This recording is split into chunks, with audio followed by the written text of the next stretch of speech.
Black മാജിക്കിന്റെ ഒരു story പറഞ്ഞുതരാം. ഇതൊരു കുട്ടീന്റെ ലൈഫിൽ നടന്നിട്ടുള്ള സ്റ്റോറിയാണ്. ഇത് തുടങ്ങുന്നത് ഒരു ദിവസം ഇവിടെ ഇങ്ങനെ കിടന്നുറങ്ങുന്ന ടൈമിൽ തലേന്റെ ബാക്കിലായിട്ട്, അതായത് ബെഡിന്റെ ബാക്കിലായിട്ട് ഒരാൾ ഇവിടെ ഇങ്ങനെ നോക്കി നിൽക്കുന്ന പോലെ ഇവക്ക് തോന്നും. അങ്ങനെ ഇവിടെ തിരിഞ്ഞു നോക്കുമ്പോൾ അവിടെ ഒന്നും കാണാനുണ്ടാവില്ല. പിന്നെ അവള് കണ്ണടച്ച് കിടക്കുമ്പോൾ പിന്നെ ഇവക്ക് തന്നെ തോന്നും ആരോ നോക്കി നിൽക്കുന്നുണ്ട് എന്നുള്ളത്. അങ്ങനെ ഇവിടെ തിരിഞ്ഞു നോക്കുമ്പോൾ അവിടെ ഒന്നും കാണാനുണ്ടാവില്ല. അങ്ങനെ തോന്നിയത് അക്കാരെന്ന് വിചാരിച്ചിട്ട് ഇവിടെ നേരെ കിടന്നതും ഇവളെ കാലിന്റെ ചുവട്ടിലായിട്ട് ഒരു ബ്ലാക്ക് രൂപം ഇങ്ങനെ നിൽക്കുന്നുണ്ടാവേ. ഇവിടെ അത് എന്താന്നുള്ളത് ഇങ്ങനെ നോക്കുന്ന ടൈമിൽ അത് തല തിരിച്ച് ഇവളുടെ ഫേസൊക്കെ അങ്ങ് നോക്കും. നല്ല പച്ച കണ്ണുള്ള ഒരു മനുഷ്യന്. ഇത് കണ്ടത് ഇവൾ ആകെ സൗണ്ട് ഉണ്ടാക്കും. ഇവളുടെ അനിയത്തി ഇവൾ അടുത്ത് തന്നെ കിടക്കുന്നുണ്ടാവും. അനിയത്തിയും പിന്നെ അപ്പുറത്തെ റൂമിൽ നിന്ന് ഉപ്പയും ഉമ്മയൊക്കെ എണീച്ച് വരും. ഇവരോട് കാര്യം പറയുമ്പോൾ ഉമ്മ കുറെ ഖുറാനിലെ ആയത്തും പ്രാർത്ഥനകളൊക്കെ ചൊല്ലിനാണ്ട് ഇവളെ കുറെ സമാധാനിപ്പിക്കും. എന്നിട്ട് ലൈറ്റ് ഇട്ടിട്ട് ആക്കാരം അന്ന് ഇവള് കിടന്നുറങ്ങുന്നുണ്ടാവുക. അങ്ങനെ പിറ്റേ ദിവസം രാവിലെ ആവുമ്പോൾ ഉമ്മ ഇവളോട് ചോദിക്കും എന്തിനെ കണ്ടത് എന്താണെന്നുള്ളതൊക്കെ ചോദിക്കുന്ന സമയത്ത് ഇവള് പറഞ്ഞു കൊടുക്കുമ്പോഴാണ് ഉമ്മ പറയുക ഈ സംഭവത്തിനല്ല ഈ സ്വപ്നം കണ്ടത് എന്നുള്ളത്. സംഭവം ഇവള് മറന്നതാക്കാരം ഈ ഒരു സംഭവങ്ങളൊക്കെ നടക്കുന്നതിന്റെ ഒരു 1 വീക്ക് മുന്നേ ആയിട്ട് ഇതിന് ഇവള് സ്വപ്നം കണ്ടിട്ടുണ്ടായിരുന്നു. അതും വലിയൊരു വീട്, ലൈക്ക് ഇവള് കണ്ട് പരിചയമില്ലാത്ത ഒരു വീട്ടിന്റെ മുകളിൽ നിന്ന്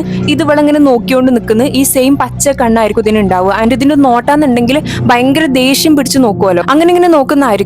അന്ന് ഇവള് ഇതിനെ സ്വപ്നം കണ്ടിട്ട് ഒരു രാത്രി 2 മണിയൊക്കെ ആകുമ്പോൾ സൗണ്ട് ഒക്കെ ഉണ്ടാക്കി എണീച്ചിട്ട് ഉമ്മ ഇവളെ അടുത്ത് വന്നിട്ടൊക്കെ അന്ന് കിടന്നിട്ടുണ്ടാവുക. ആൻഡ് അന്ന് ഇവളെ അടുത്ത് ഉമ്മ കിടക്കുന്ന ടൈമിൽ ഇവള് ഉറക്കത്തിന്റെ ഇടക്ക് പെട്ടെന്ന് എണീക്കും. അതേമാതിരി സ്പോട്ടിൽ തന്നെ കിടക്കുന്നു. പിന്നെ ആരോട് സംസാരിക്കുന്നൊക്കെ ഉണ്ട് എന്നുള്ളത് ഇവളെ ഉമ്മ പറഞ്ഞു കൊടുത്തിട്ടുണ്ടാവേ. അങ്ങനെ അന്ന് ഇവളെ അടുത്ത് കുറച്ച് ദിവസം ഉമ്മ ഇങ്ങനെ കടന്നിട്ടൊക്കെ കാര്യം ഇവളെ പേടി മാറിയിട്ടുണ്ടാവുക. അങ്ങനെ ഇത് കഴിഞ്ഞ് പിറ്റേ ദിവസം എന്നുണ്ടെങ്കിൽ ഇവര് ലൈറ്റ് ഇട്ട് തന്നെ ഉറങ്ങും. അങ്ങനെ ഉറങ്ങിക്കൊണ്ടിരിക്കുന്ന ടൈമിൽ പെട്ടെന്ന് ഇവള് ഞെട്ടി അങ്ങ് എണീക്കും. എണീച്ച് ചുറ്റുപാട് നോക്കുമ്പോൾ അനിയത്തി ലൈറ്റ് ഓഫ് ചെയ്തിട്ടുണ്ടാവും. പെട്ടെന്ന് ഇവള് റൂമിന്റെ റാക്കിന്റെ മുകൾക്ക് നോക്കിയതും അതേ രൂപം ഇവളിങ്ങനെ സ്റ്റെയർ ചെയ്ത് നോക്കിക്കൊണ്ട് നിൽക്കുന്നുണ്ടാവേ.